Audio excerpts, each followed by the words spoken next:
Also happening right now on the Deseret First Credit Union hotline is our conversation with the former BYU quarterback great John Beck. John, welcome back to BYU Sports Nation, man. Hey, what's going on? I know that that Orange County life is treating you well. How about this hire? How do you feel about Jeff Grimes coming back to BYU? You know, I'm excited to see what Jeff brings with him. I had the opportunity to have Jeff as a coach for the offensive line for 3 years of my 4 years there, and he did such a fantastic job. I know that the offensive linemen have always held him in very high regard. They loved him as a coach. They loved the things he taught them, the standard that he held them to. They appreciate him a lot. So I'm excited to see what Jeff is going to bring back to Provo as he comes back. He's a great man, does a lot of things right. So I think it's an exciting hire, and just let's see how it shakes down with him as an offensive coordinator now, and what are his plans. And that's the big question, right? So what kind of scheme will BYU run? Who will he bring in as assistants? But the last couple of times BYU's put in a first-time OC, it's been a pro style, and it hasn't been maybe as successful as BYU wanted with Brandon Doman and then Ty Detmer. So what style of offense do you think would best suit BYU's personnel and maybe Jeff Grimes' experience? Well, I'm kind of taking a guess at what I think he'll probably do.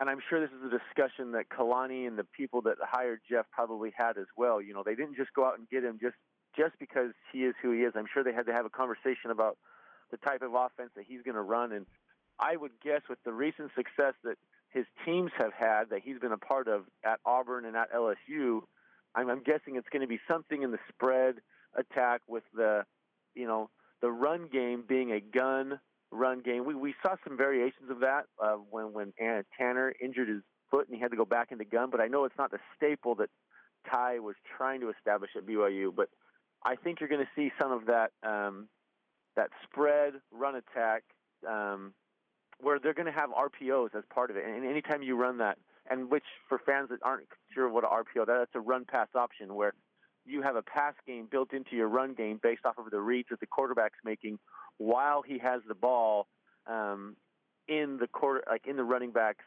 stomach area. So he's giving a run, and the plan is a designed run. Unless a key defender moves in a certain position, then you'll pull the run and throw the pass. So I would bet that we're going to see more of the RPO game built into the offense that Jeff's going to bring with him. How concerned should BYU fans be about the fact that this is another first-time offensive coordinator? I mean, those are valid concerns because, once again, we don't know who he's going to be able to bring with him. He doesn't have experience yet of being a coordinator, calling plays, coordinating an offense, coordinating a run and pass game, making calls in a pass game in critical situations, working with the quarterbacks, because Jeff's going to be the one that's going to be teaching the reads to whatever coaches are then teaching the quarterbacks unless he brings somebody with him. But even then, Jeff hasn't worked in a position where he's been working with the person who's coaching the quarterbacks based on the reads. That's going to be all a first-time thing for him. So there are valid concerns, and it's going to be interesting how that plays out. But I think, and I've said this before in interviews that I've done, knowing the type of person Jeff is, how prepared he is, I don't think he's taking this job unprepared for it. I would bet that he's been preparing for a chance to be an offensive coordinator. So in his time that he hasn't been investing in the offensive line, like in his off seasons, in meetings, he's been preparing himself for this opportunity to be an offensive coordinator. BYU is getting the opportunity to be that place for Jeff and his preparation that he's been putting in. I can promise that. BYU has hired, somewhat recently, an offensive line coach from a Power 5 team to be a first-time play caller. That man's name was Robert Anai. And in your junior season, he came into the program. You had to learn a new offense. So give us an idea of what it's like to be the quarterback on a team that had a no-line coach, had a Power 5 that's a first-time play caller. Well, it has its challenges. I think that every game that we went into that year, Coach and I was learning things. People look at that season and they probably don't know all the things that were going on those first 6 games. I mean, it was kind of like a test lab where we were, let's do this, let's do that, let's tweak this, let's try that. It wasn't some offense that had been put together, had been ran, and been kind of already gone through those phases. We were beginning to push the flywheel, trying to get it going, and there were tweaks that had to be made. So Coach and I'm sure went through. If you talk to him and say, what was your first 6 games like, he'd probably have a chuckle like, man, I learned a lot those first 6 games because I had never done it before. So, and it was like that in practices. The coaches at times would say flat out, hey, I'm learning this just like you are.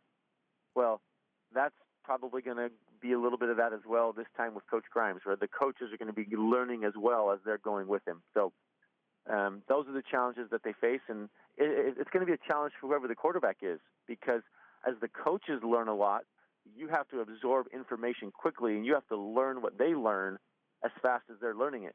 And sometimes there's going to be some frustrations because things may happen on tape where it doesn't work in the game, and then they make a change after the game to get it right. And part of you wants to say, well, how come we didn't have this figured out before the game? Because that could help me just by getting that information across to me. It would have changed what I would have done, and that would have helped me be more successful. And that can be frustrating, but you just have to know that's part of what happens in a role in a position like that. So looking at the 2018 schedule, which Jeff Grimes will have to face at Arizona, Cal at home, at Wisconsin, McNeese State at home, at Washington, Utah State. This will certainly be a challenging first 6, as you mentioned, in 2018. It is, and I think on top of that, I don't think Tanner's healthy for spring ball. I don't think Bo's healthy for spring ball. At least that's what I've heard. So you may be running a spring ball with the people that you're not even going to be able to have in the quarterback competition come fall camp. So that's going to be another challenge as well, because you're going to be implementing an offense, but it may not even be with the guy that's going to be at the helm in the fall, which provides, again, more challenges. So there's a lot of challenges for the staff going forward, but I do really like Jeff. I'm excited to see what he's going to bring with him and who he brings with him and what's going to be implemented.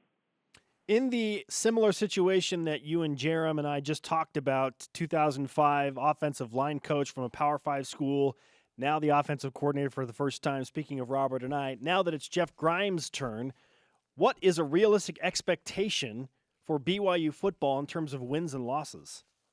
Are you guys already going to the expectations? Is Jerem December 14th. Busting out the blue Let's goggles? Let's go.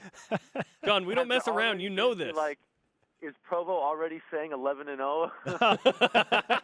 No, that was Jay Keeps in 2011. Oh, my gosh. Come on. Expectations. Guys, the expectation thing can be poisonous at times. I think, I'm not even thinking expectations. I think now's the point where it's like, all right, let's have the focus be on, what's going to happen? What's going to be asked of the players? What type of offense is he going to bring with him? We have no idea who the assistants are yet. So it's hard to gauge an expectation because, what if Jeff flips the script on everybody? Everybody thinks he's going to bring in a certain type of offense, and he's saying, actually, I'm going to do this, and I have faith in this, and Kalani believes in this. And, we have no idea what it could be. So because we have no idea, how could we ever compare it against what the other schools do? So wins and losses, too early to say. A type of offense, too early to say. I think, who Jeff brings with him, if he brings anybody with him, who gets added to the staff, who lets let go of the staff, those are going to be the main things to kind of give us an idea of what could possibly happen offensively at BYU. John, I just want you to tell me that BYU is going to go to a bowl game. That's all I'm looking for. That should be the goal, right? Go to a bowl game? That's not unfair, I don't think, right? No, yeah, definitely. So what? They need 6 wins again, right? So you got to have at least a 6-5 record next year. Look, you're not bringing in somebody to do hope that I just hope that we can get 6 wins. There's always an expectation of going to a bowl game. That's been the precedent since Lavelle's been there. They had those years with Gary where he didn't go to bowl games, and unfortunately, you lose your job when you don't go to a bowl game at BYU. And look how quickly things happened for Ty. The team was I believe they won 8 games the year before. Was it 8 or 9 games the year before? And then all of a sudden you have one season where things don't go well, they go historically bad, and all of a sudden, bam, sorry, this train's leaving, and you're staying here. So, it's a hard position because that's the expectation every year, but it really should be. It should be the expectation. You should, with the resources BYU has, with the players that they're able to get, all that stuff, there should be an expectation of going to a bowl game. And I know that Jeff, I saw a thing that someone posted, I can't remember if it was you guys or Criddle, posted a thing on the bowl games that he's been to recently. So, Jeff is walking in here saying, I am planning on continuing that with whatever team I go to. We are going to bowl games. and the plan is to be successful year in and year out. It can't be worse than last year, so that's the good news for him. Also, I want to point this out, and I did earlier, but he was on the opposite sideline of BYU, saw that offense get to the 47-yard line once, and still took this job. I zoom out a little bit here, and I look at the experience that he has. Not a member of the Church of Jesus Christ of Latter-day Saints, has been at BYU. This is about as good a hire as BYU could have made, in my opinion. What do you think, John? Yeah, I think that anytime you cast your net in a coaching search, and you're able to include guys that have had success at big programs and that are not affiliated with the church, that's a rarity. So to be able to have a guy like Jeff be able to be in the coaching search, have him have interest in the job to the point where he actually takes the job and comes here, I mean, that's a really big thing, because I don't think it's easy to find coaches that fit into BYU, what the school stands for, what the coaches have to live by. I mean, I can just tell you that first and foremost. I don't think there was many coaches at all that I ever came across in the NFL that would have even thought about coming to BYU just because of what they would have to give up just in their daily life. So to be able to have somebody like Jeff come in and have that opportunity, I think it's huge for BYU. And I'm really interested to see maybe who he can bring with him. He may bring some people with him that we may not have been able to go out and get unless you get a guy like Jeff. So I'm curious to see if that can happen. And then also how that affects recruiting. I mean, how's that going to affect recruiting when you have a guy that's sitting there saying, look, I'm not LDS, but these are my standards in my life. And I appreciate the values that I have to promise to live by here at the school because it helps me be a better person. And I'm okay with everything because I still get to do all the things that I want to do. There's no restrictions on my faith. There's no restrictions on what I can and cannot do with my family because it all adheres to my principles already. And I love the environment. And we're going to win football games. And we're going to go play against big Power 5 teams. So I think that's going to be interesting to see how that plays out in recruiting. John, the pleasure is all ours, man. We appreciate the time, as always. Yep, you guys are welcome. We'll see you.